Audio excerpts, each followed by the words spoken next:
السلام علیکم معزز سامعین، welcome to my channel voice of Mona. ہماری آج کی سٹوری کا نام ہے وفا۔ وہ صبح اٹھی تو اذان ہونے میں کچھ ہی وقت باقی تھا۔ اٹھ کر نہائی اور جائے نماز لے کر چھت پر چلی گئی۔ اذان ہوئی تو نماز پڑھی۔ اس کا ذہن کشمکش کا شکار تھا۔ وہ پریشان تھی اور پچھلی اگلی زندگی کے بارے میں سوچ رہی تھی۔ حسنین شاہ سے شادی اس کی مرضی کے خلاف ہوئی تھی، پھر اس نے اس سے عبید کے ذریعے جان چھڑا لی۔ وہ اسی کا دوست تھا۔ وہ 2 بچوں کی ماں تھی۔ دونوں بچے حسنین نے رکھ لیے تھے۔ پھر عبید سے نکاح کر کے وہ عبید کے گھر آ گئی۔ وہ اس پر جان چھڑکتا تھا۔ اس نے حسنین سے طلاق لے کر دی۔ عبید کا کسی اور سے بھی افیئر تھا۔ شنایا کو یہ بات بہت دیر سے پتہ چلی۔ اسے اپنی عقل پر رونا آیا۔ وہ عبید جو اسے بولتا تھا کہ تمہارے بغیر جی نہیں سکتا، وہ کسی اور کے عشق میں بھی گرفتار تھا۔ وہ سب کچھ جان چکی تھی، صرف عبید سے بات کرنی باقی تھی، اور وہ جانتی تھی اس کے پاس 100 ثبوت ہوں گے۔ اپنی بے گناہی کی وہ خاموش تھی، پہلے خود کو مضبوط کرنا چاہتی تھی۔ اس کے لیے اس نے جاب کو ضروری سمجھا۔ اپنے پیروں پر کھڑے ہو کر ہی کوئی فیصلہ ہو سکتا تھا۔ عبید اس کے سارے خرچے پورے کرتا تھا۔ محبت اور عبادت میں شرک جائز نہیں۔ وہ بھی اسی نظریے کی قائل تھی۔ پھر عبید کے خلاف جا کر اس نے زبردستی جاب کر لی۔ عبید نے منع کیا اور ناراض بھی ہوا، مگر اسے پتہ تھا وہ نہیں رکے گی۔ وہ بھی ضد کی پکی تھی۔ عبید اسے روز جاب پر ڈراپ کرتا اور واپس بھی لے کر آتا۔ وہ بولتی کہ میں خود آ جاؤں گی، مگر عبید کو اس کے تیور دیکھ کر اندازہ ہو چکا تھا کہ وہ بدل جائے گی، اس لیے وہ اسے موقع نہیں دینا چاہتا تھا۔ وہ جانتا تھا اس کا دل بدگمان ہو چکا ہے۔ سبین کی صرف وہ ہیلپ کر رہا تھا۔ وہ بیوہ تھی اور 4 بچوں کی ماں بھی۔ اس نے اب اپنے قدم سبین سے شنایا کی وجہ سے پیچھے کر لیے۔ شنایا برداشت نہیں کرتی تھی عبید پر کسی کا سایہ بھی۔ وہ بھی اب اس کا دل نہیں دکھانا چاہتا تھا۔ شنایا نے اب تک سوال نہیں کیا تھا۔ وہ جانتا تھا سبین نے کسی کے ذریعے اس کے دل میں بدگمانی پیدا کی ہے۔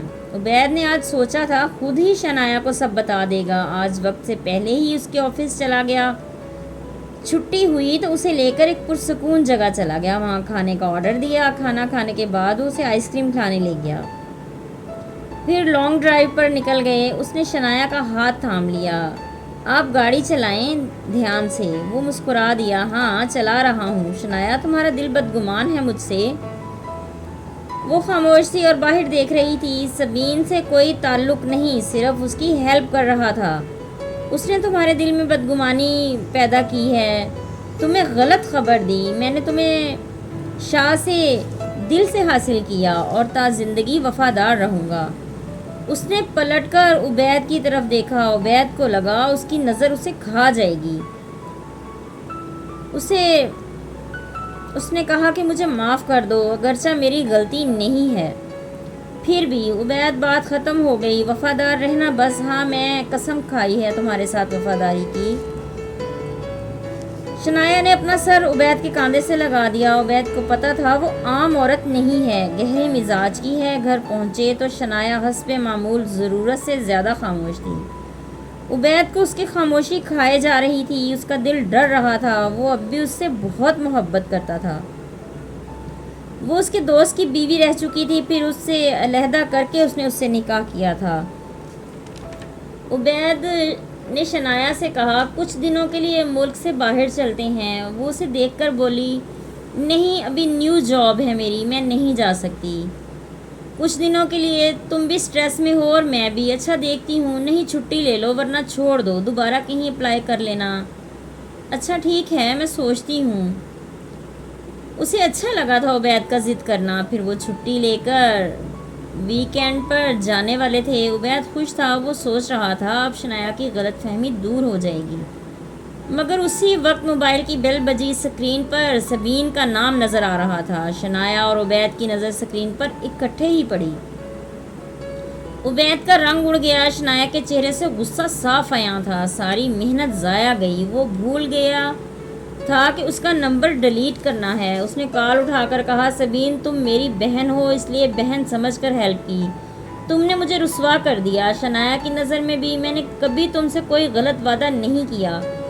شنایا وہاں سے جا چکی تھی، غلط فہمی اور گہری ہو گئی تھی۔ عبید نے سبین سے کہا، شنایا سے بہت محبت ہے مجھے، تمہاری وجہ سے دراڑ آ رہی ہے ہمارے درمیان۔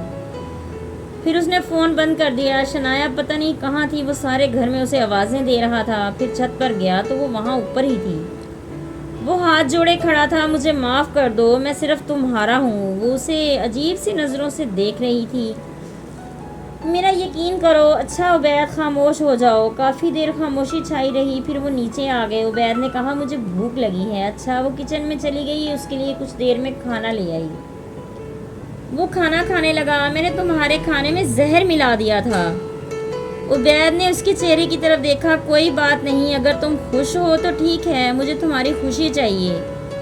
وہ اٹھا، کمرے میں ہی واک کر کے کپڑے چینج کر کے لیٹ گیا۔ شنایا بھی اس کے پاس آ بیٹھی، اس کا سر سے ہلانے لگی۔ عبید کو نیند آنے لگی، وہ سو گیا۔ اچانک اس کی آنکھ کھلی، شاید لائٹ چلی گئی تھی۔ شنایا پاس ہی پڑی تھی، حجاب لپیٹے، شاید نماز پڑھ کر آئی تھی۔ چہرے پر نور تھا۔ عبید نے اس کی پیشانی چوم لی، وہ بھی جاگ گئی۔ کیا ہوا؟ لائٹ نہیں ہے؟ اچھا، تمہارے زہر نے کچھ نہیں کیا۔ ہاں، وفادار نہ ہوتے تو اثر ہوتا۔ آپ وفادار ہو، دل سے معاف کر دو۔ شنایا میری بھول بہت بڑی تھی، آگے سے نہ ہو، آگے سے نہیں ہوگی، ورنہ زہر اثر کر جائے گا۔ نہیں بابا، ابھی تو تمہارے ساتھ جینا ہے مجھے، اسی لیے تو زندہ ہو۔ شنایا کو یقین تھا اس پر، مگر بدگمانی نے دل برا ضرور کیا تھا۔ سبین نے سامنے سے اسے کہا تھا کہ عبید اسے ڈیٹ پر لے کر گیا تھا۔ شنایا نے بول ہی دیا عبید کو۔ اس نے بولا، نہیں وہ جھوٹ بول رہی ہے، ایسا نہیں ہے، وہ ہمارا رشتہ خراب کرنا چاہتی ہے۔ مجھے پتا ہے تم میرے ساتھ کسی کو برداشت نہیں کر سکتی، میں کبھی تمہیں یہ تکلیف نہیں دوں گا، بے فکر رہو۔ وہ مطمئن ہو چکی تھی۔ میں نہیں دیکھتی عبید، اللہ تو دیکھتا ہے، میرے ساتھ دغا کرو گے تو اللہ کو جواب دہ ہوگے تم خود۔ ہاں بالکل، میں تمہارے ساتھ دغا کروں تو خدا سے پاؤں، تم میری پوری کائنات ہو، میں کیوں خراب کروں گا سب کچھ۔ وہ مسکرا دی۔ عبید کو بھی سکون کا سانس آیا۔